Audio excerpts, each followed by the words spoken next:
My name is Cheri Ballinger, and I'm a professional actress and model and host. In February of 2014, I was on a very large modeling acting job, and I was doing an action shot in the air. And I was asked to jump on a trampoline and do a running pose in the air, looking at the camera. And I did that, but that's the last thing I kind of remember because I think when I moved midair, I lost my center when I came down, and I clipped the side, and I fell just full force onto the back of my head on concrete. It was from super high up too. I don't know whether I lost consciousness or not, I don't really remember, but my life has really just never been the same since then. I was transported by ambulance to the ER, and my memory is spotty from those times, but I do recall kind of stumbling out of there, feeling just very disoriented, and they discharged me. Later on, I had a very good neurologist, and he had said that I should have been admitted for weeks, and they never should have let me go. And within, I want to say, 48 hours of falling, just everything went downhill, and I lost my sense of being able to walk. I started slurring my words. I started throwing up uncontrollably. All within 48 hours, just everything kind of kicked in, all those symptoms. And I just lost everything about myself, it just tanked. Couldn't walk, couldn't talk. There was something seriously wrong, seriously wrong.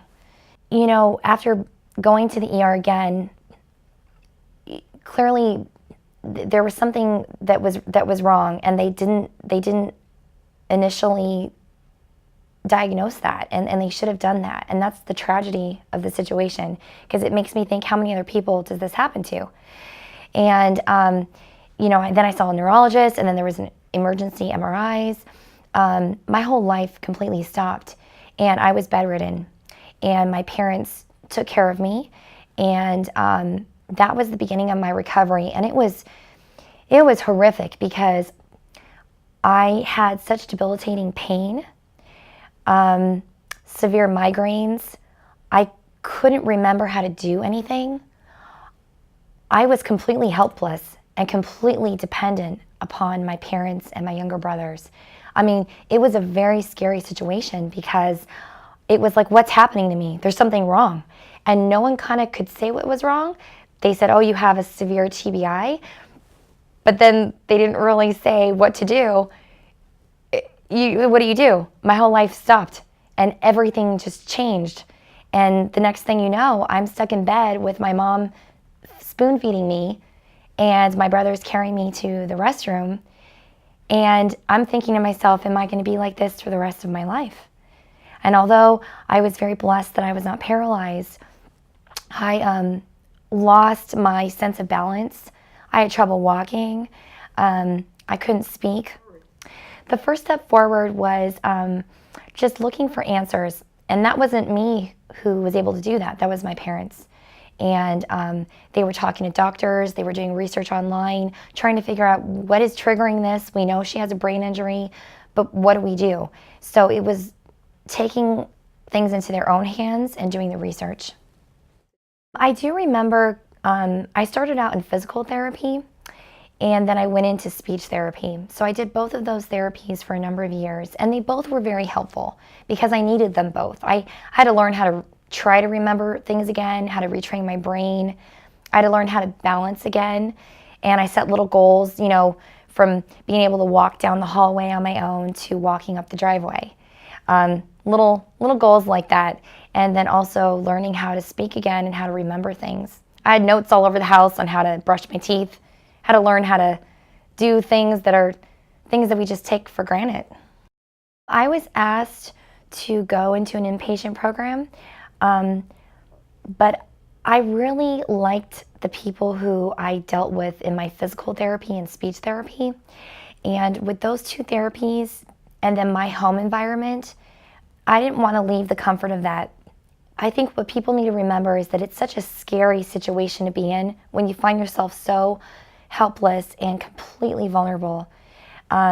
It's not like just breaking your leg, you know what I mean? And so for me, I needed that security and comfort.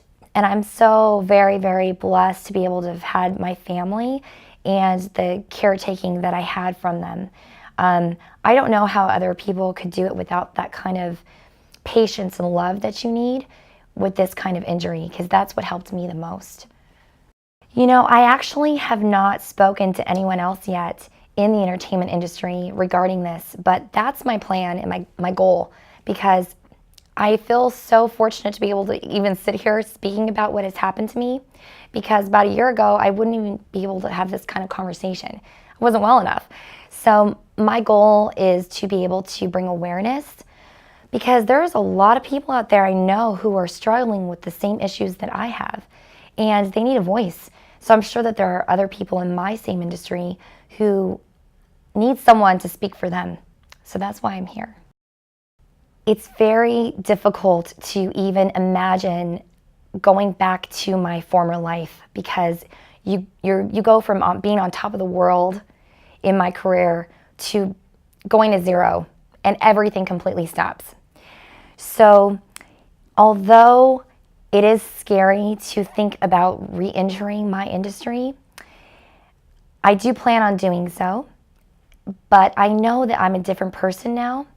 So I'm going to see things as a positive and say to myself, you know what, I'm a better person for this.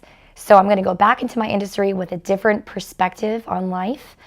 And hopefully that can help me re-enter not only my career, but life again. So that's the plan. That's the hope.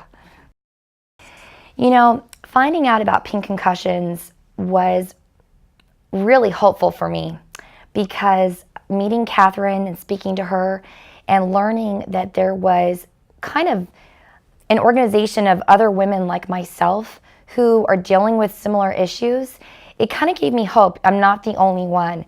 And then it kind of is a great network to be in, because it branches out and you meet other people and you think, okay, you know what? I could do this. I'm not alone. So I'm so honored and proud to be able to be a part of Pink Concussions, because for me, it's kind of a little bit of a helpful re-entry into life, because that's where I'm at right now. And so Pink Concussions is that helpful re-entry into starting my life again. So I'm very honored to be a part of the Pink Concussions program.